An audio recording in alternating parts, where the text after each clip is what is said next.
And I have multiple witness statements that say that they saw you leaving Vinny's restaurant at 1:46 a.m. with blood on your hands and your shirt. And you think I don't care? Look, this is as easy as it comes from me, okay? I can close this folder, walk out their door, and before I have myself a latte, they'll have you in the system.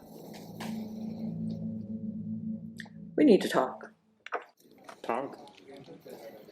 Why did you go over my head? I needed Commander Riggs' Yankee White file, and I didn't want to waste time.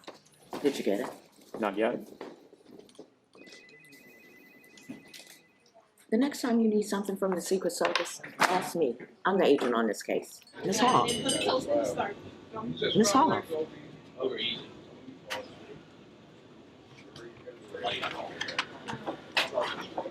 She hung up on me.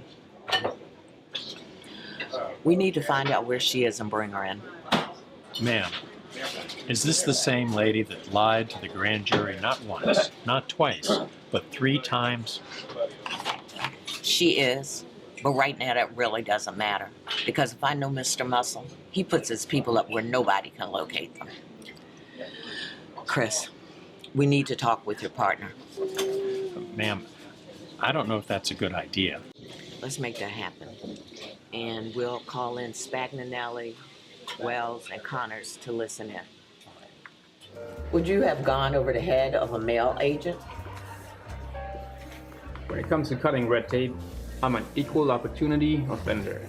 I got my jockstrap a long time ago, Gibbs, and you do not want to get into a pissing contest with me.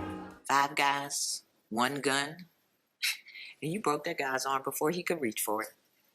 Just lucky, I guess. Look, I'm Carter, but you didn't give us a name.